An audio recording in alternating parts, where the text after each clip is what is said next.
قبل مباراة الزمالك وبيراميدز في الدوري المصري المقرر موعدها غدا بإذن الله تعالى في الساعة 7 مساء بتوقيت القاهرة على ملعب الدفاع الجوي، هكلمك في الفيديو ده عن كارثة ما قبل المباراة حدثت في الخفاء، فلابد أن نعلنها للجميع حتى يعلم الجميع أن هذه الكارثة هي من تحدث الفتن ما بين جماهير الأهلي والزمالك، وإن كان لبيراميدز جماهير. كارثة مكتملة الأركان اشترك فيها الزمالك وبيراميدز واتحاد الكرة المصري.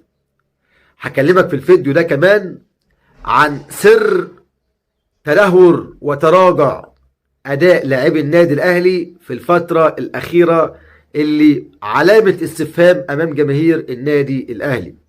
هكلمك في الفيديو ده أيضا عن أزمة الزمالك الأخيرة وعقود بعض لاعبي الزمالك المسربة. هكلمك عن دعاء خالد الغندور لمرتضى منصور في أزمته الحالية وليه. هتكلم كتير في الفيديو ده عن حاجات مهمة ربما ما بتسمعهاش عند البعض في القنوات الأخرى. عايزكم الأول كما عودناكم في كل فيديو الصلاة على الحبيب محمد صلى الله عليه وسلم. ولو أول مرة بتتابعونا على اليوتيوب فضلا وليس أمرا اشترك في القناة وفعل زر الجرس واضغط لايك عشان يصلك كل جديد بإذن الله تعالى. متابعتكم وتشجيعكم لنا هو اللي بيخلينا دائما وأبدا مصرين على أن نخرج ونتشاور ونتحاور مع بعضنا فيما يحدث في الوسط الرياضي. النهاردة يا جماعة كلنا عارفين مباراة الزمالك وبيراميدز المرتقبة هي مباراة عند الجمهور بتكون ما بين يعني ولاد العم نمبر 2، يعني عارفين الزمالك والاسماعيلي نمبر 1 في ولاد العم، الزمالك وبيراميدز ولاد العم نمبر 2، على خلاف الاهلي وبيراميدز. الاهلي وبيراميدز بنلاقي حكام اجانب وشد وجذب وكلام من ده انتوا عارفين، لكن على الزمالك وبيراميدز الكارثه بقى ان اتحاد الكوره لم يذكر سيره اي حكم اجنبي، ولا الزمالك ولا بيراميدز الثلاثي اتفقوا على تعيين حكم مصري. طب اتحاد الكرة المصري اقترح 3 حكام مصريين، بيقول للزمالك وبيراميدز ايه رأيكم؟ تاخدوا محمد الحنفي ولا تاخدوا محمد عادل ولا تاخدوا امين عمر حكم ملعب؟ على الفار تاخدوا الغندور احمد الغندور تقريبا او خالد الغندور اللي هو بحكم احمد غندور تقريبا، ولا تاخدوا الصباحي ولا تاخدوا ابراهيم نور الدين؟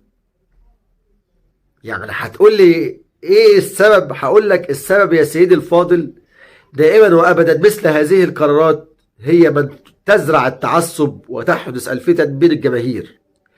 اعطي العداله للجميع، مش كل مره بتجيب لنا حكم اجنبي والناحيه التانيه حكم مصري.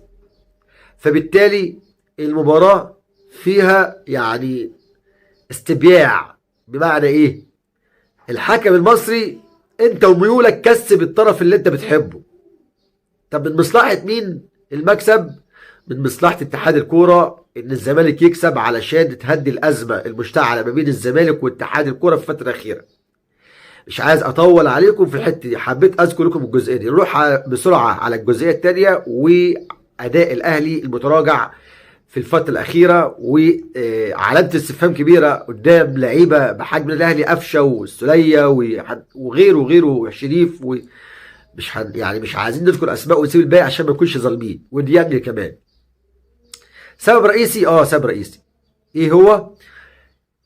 تسريب عقد احمد سيد زيزو هو السبب في تراجع مستوى لاعبي النادي الاهلي الفئه الاولى.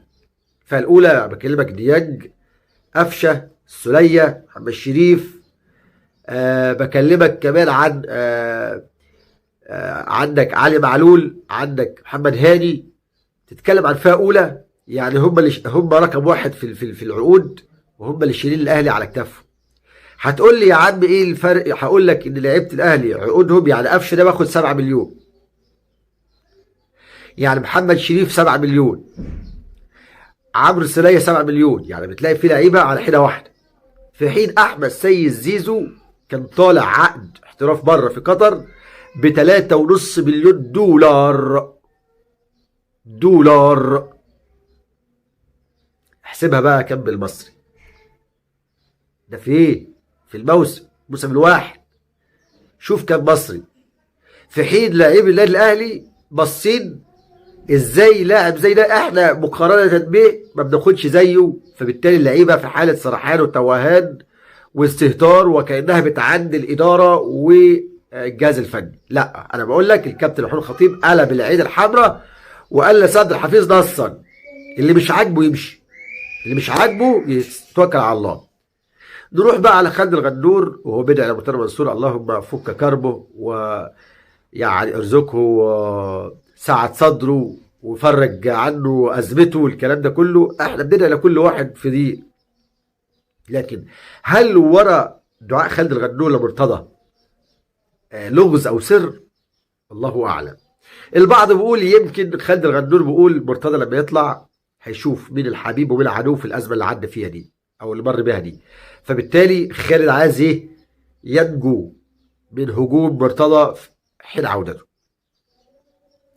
نروح على الازمه الاخيره ما بين الزمالك واتحاد الكوره واللي فيها تصريحات يعني اثارت الجدل للدكتور اشرف صبحي وزير الشباب والرياضه، اللي انا بأكل له واقدره كل الاحترام والتقدير، راجل هادي ومتزن، لكن في زملكاويته غالبه عليه في الازمه دي.